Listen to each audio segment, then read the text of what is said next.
بسم اللہ الرحمن الرحیم صلی اللہ علیہ حبیبہ محمد و آلہ و صحبہ وسلم۔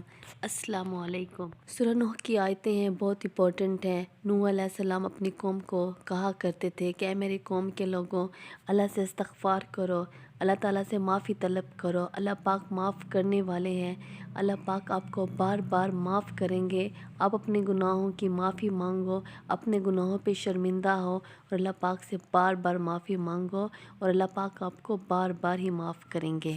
ایک دفعہ حسن البصری کے پاس ایک شخص آیا، اس نے کہا جی کہ میری اولاد نہیں ہے، میرے لیے دعا فرمائیں۔ انہوں نے کہا کہ استغفار کر۔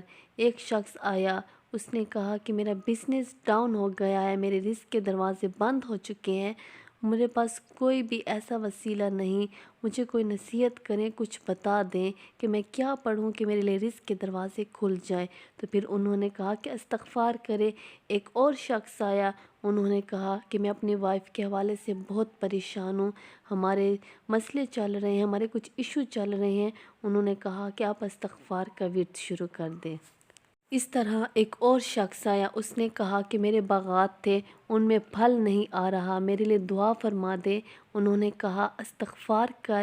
جب وہ سارے لوگ چلے گئے تو حسن بصری سے پوچھا ایک شخص نے کہ بڑی عجیب بات ہے، مختلف مسائل کے ساتھ لوگ آئے اور آپ نے سب کو کہا کہ استغفار کر۔ تو انہوں نے کہا یہ میرا فلسفہ نہیں ہے، یہ سورۃ نوح میں اللہ سبحانہ تعالیٰ فرماتے ہیں کہ نوح علیہ السلام کی زبان سے کہ استغفار کرو، اللہ کیا کرے گا، اللہ تم پہ مسلسل بارش برسائے گا، مسلسل بارش برسائے گا، ایک بار نہیں بلکہ مسلسل ہی بارش برسائے گا۔ آپ کو پتہ ہے بڑا سورس ہے ویجیٹیشن کا، ریسورس کا، ٹھیک ہے، اوپر سے آ رہے ہیں سارا رزق اور اللہ اضافہ کرے گا تمہارے مال، تمہاری اولاد میں۔ دیکھیں گے کتنی بڑی اللہ پاک آپ کو اس کے بدلے میں کتنی بڑی بڑی نیکیاں ملیں گی، آپ کی سارے مسئلے حل ہو جائیں گے، آپ کے مال میں برکت ہو جائے گی۔ اب دیکھیں گے کہ تمہاری مال میں، تمہاری اولاد میں، دیکھیں کتنی بڑی گارنٹی ہے کہ استغفار کرو، اللہ تعالیٰ مال میں، تمہاری اولاد میں اضافہ کرے گا۔ دنیا کی بات ہو رہی ہے، اللہ تعالیٰ تمہیں اپنی جناب سے دے گا، باغات دے گا، باغات میں اضافہ کرے گا۔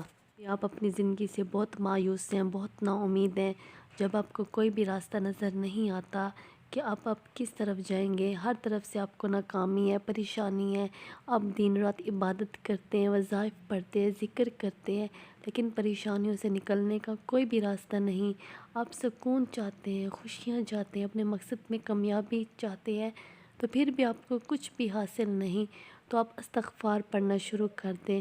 تو آپ یہ سوچ لیں کہ میرے گناہ ہی ایسے ہوں گے، میرے کوئی گناہ ایسا ہے جس کی وجہ سے میں کامیابیوں کی طرف نہیں جا رہی، یا پھر اللہ پاک نے آپ کو آزمائش میں بھی رکھا ہے، اللہ پاک کو آپ کا استغفار کرنا پسند ہے، تو آپ استغفار پڑھنا شروع کر دیں۔ آپ کی زندگی آٹومیٹکلی تبدیل ہونا شروع ہو جائے گی اور کچھ ہی دنوں میں آپ کو رزلٹ ملنا شروع ہو جائے گا۔ انشاءاللہ استغفار کے بعد اللہ پاک آپ کی زندگیاں ہی تبدیل کر دے گا، آپ کو پریشانیوں سے راحتوں میں ڈال۔ انشاءاللہ صلی اللہ علیہ حبیبہ محمد و آلہ و صحبہ وسلم۔